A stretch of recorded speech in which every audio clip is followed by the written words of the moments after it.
પરથી શિવાજી મહારાજનું નામ શિવ એટલે કે ભગવાન શિવ પરથી રાખવામાં આવ્યું હતું. તેમના પિતા શાહજી રાજે ભોસલે એક પ્રખ્યાત સરદાર હતા. તેમની માતા જીજાબાઈ એક ધાર્મિક અને સંસ્કારી મહિલા હતા. શિવાજી મહારાજે નાનપણથી જ અન્યાય સામે લડવાનો નિર્ણય કર્યો હતો. એના બાળપણ અને પરિવાર વિશે વાત કરીએ તો શિવાજી મહારાજનો જન્મ 19 ફેબ્રુઆરી 1630 ના રોજ શિવનેરી કિલ્લા પર થયો હતો. તેમના માતા પિતાએ તેમના શિક્ષણ અને તાલીમ પર ખૂબ જ ધ્યાન આપ્યું હતું. જીજાબાઈએ તેમને રામાયણ, મહાભારત અને અન્ય વીર કથાઓ સંભળાવી હતી. દાદાજી કોંડદેવે તેમને યુદ્ધ અને શાસન કળા શીખવી હતી. હવે આપણે એના શિક્ષણ અને તાલીમ વિશે વાત કરીએ તો શિવાજી મહારાજે મરાઠી, સંસ્કૃત, હિન્દી અને ફારસી ભાષાઓ શીખી હતી. તેમણે ઘોડેસવારી, તલવારબાજી, ભાલાફેંક અને તીરંદાજીમાં નિપુણતા મેળવી હતી.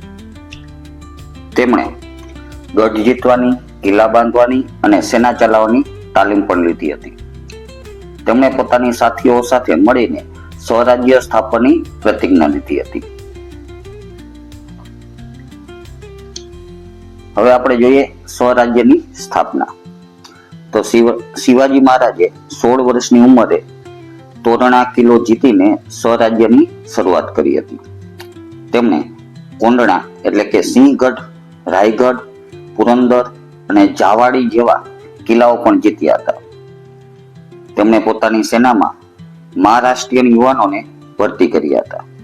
તેમણે નૌકાદળ પણ બનાવ્યું હતું, જે દરિયાઈ સુરક્ષા માટે ખૂબ જ મહત્વનું હતું. એના પછી આપણે જોઈએ મુઘલો સાથે સંઘર્ષ. શિવાજી મહારાજે મુઘલ સેનાપતિ અફઝલ ખાનને યુક્તિથી માર્યો હતો. તેમણે ઔરંગઝેબના સેનાપતિ આઈસ્તા ખાનને પણ હરાવ્યો હતો. ઔરંગઝેબે તેમને આગ્રામાં કેદ કર્યા હતા, પરંતુ તેઓ ત્યાંથી છટકી ગયા હતા. તેમણે મુઘલો સાથે લાંબા સમય સુધી સંઘર્ષ કર્યો અને તેમને હરાવ્યા હતા. હવેની આપણે શાસન વ્યવસ્થા જોઈએ તો શિવાજી મહારાજે અષ્ટપ્રધાન મંડળ નામનું મંત્રીમંડળ બનાવ્યું હતું. તેમણે ખેડૂતોને કરમાંથી મુક્તિ આપી અને તેમને મદદ કરી હતી. તેમણે વેપારીઓને વેપાર કરવા માટે પ્રોત્સાહન આપ્યું હતું. તેમણે ન્યાય અને કાયદાનું પણ પાલન કરાવ્યું હતું. તેમણે પોતાના રાજ્યમાં શાંતિ અને સમૃદ્ધિ સ્થાપી હતી. હવે આપણે વાત કરીએ વારસા અને તેના મહત્વ વિશે. તો શિવાજી મહારાજનું 1680માં રાયગઢમાં અવસાન થયું હતું. તેમના પુત્ર સંભાજી મહારાજે મરાઠા સામ્રાજ્યને આગળ વધાર્યું હતું. શિવાજી મહારાજના વિચારો આજે પણ લોકોને પ્રેરણા આપે છે. તેમણે હિન્દુ સ્વરાજ્યની સ્થાપના કરી હતી, જે એક મોટી સિદ્ધિ હતી. તેઓ ભારતના મહાન યોદ્ધામાંના એક ગણાય છે.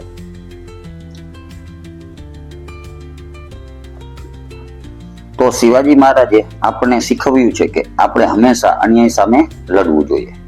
તેમણે આપણને શીખવ્યું છે કે આપણે આપણા દેશ અને ધર્મ માટે સમર્પિત રહેવું જોઈએ. તેમણે આપણને શીખવ્યું છે કે આપણે એક સારા શાસક અને નેતા કેવી રીતે બની શકીએ.